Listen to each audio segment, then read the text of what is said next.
daughter that you can't say to your wife. Something you can say to your daughter you can't say to your wife. Who is my big girl? Try that out. See what happens. The other day I was out shopping, right? I was looking for a new shirt, so I was flipping through the racks, flipping through. And out of the corner of my eye, I saw this guy with only one arm. Yeah, and it really freaked me out. Because we were in a second-hand store. That's two little ones. I like the little jokes. You guys want one more? I'll do another little one. My dad has been trying to get me into 70s music. At first I was afraid. I was petrified.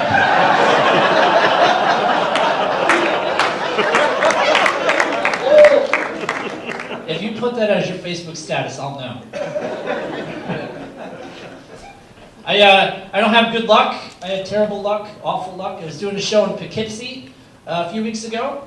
There was a young lady sitting where you're sitting, and she had like artwork on her leg. She was wearing a skirt, and I could see her leg. And I said, "It's beautiful artwork." And this is a beautiful tattoo. And she said, "It's not a tattoo.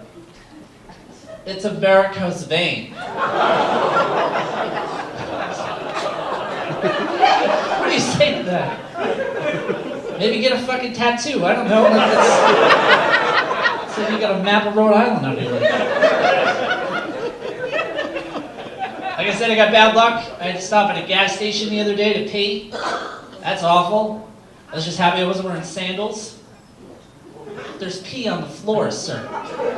They pee on the floor. I had to pee at a gas station bathroom. I had to pee in one of those urinals. And I never know the best way to get into this, but I'll ask you. Kyle, was it? Kyle, what kind of underwear do you wear? It's a safe space, you can tell me. We're boxers. All right, great. Kyle, you kind of look like that uncle my dad wouldn't let me hang out with alone.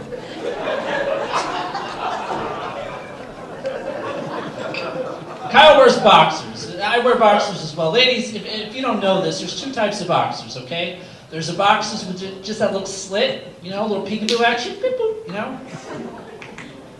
And then there's the boxers with the button. That's formal wear. Call those my tuxedo boxers. So I'm at this gas station urinal and I reach into my pants and I pull with the force of thinking that the boxers are just a little slit. But with the button. What happened is the button just popped off and hit the inside of the urinal and just came up and touched my lips. I don't know if you've ever had that moment where you're like, oh, this is it. This is how I die.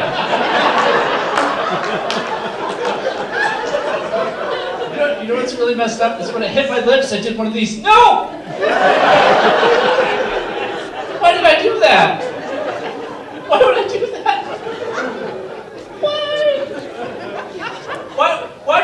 Why do we do things? Why do our bodies do things before our mind can think them all the way through? Why does that happen? You all do it. Somebody tells you it smells like shit in here. What's the first thing you do? No, he's right. It smells like shit in here. Somebody tells you don't look. What's the first thing you do? Well, you always look. My wife tells me not to look. I look. You know why? Because it means she doesn't have a shirt on. And I look. You know why I look? Did anybody know? Because I'm a pervert. That's why. Love titties. Ladies, you should know every man you're here with is a pervert. We're all perverts. You don't believe me? Say you're going to leave the house and then come back quick and see what happens. As soon as you leave the house, ladies, we're touching it. Immediately.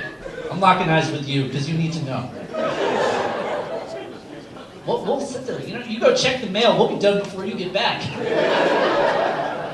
We get excited when we know you're leaving. We'll stand by the window like a wartime wife and watch the car back out of the driveway.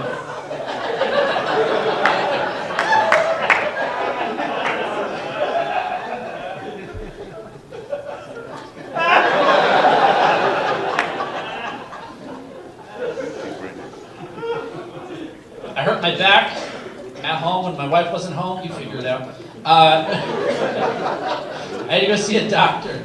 And I haven't seen a doctor in a long time. I haven't had insurance, so I was really kind of excited about it. And So I went into the doctor's office, and I don't know if you guys know this, but when you first see a doctor, they go over that patient history stuff with you.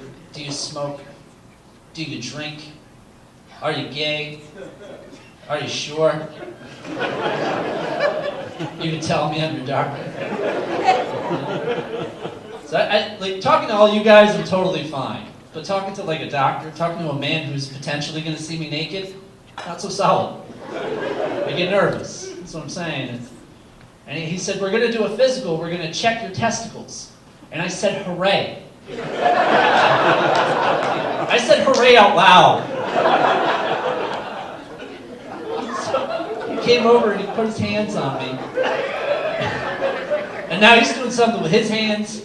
I think I should be doing something with my hands. And the thing I do is I just put my hand on top of his head. He tried to pull away. I was like, shh.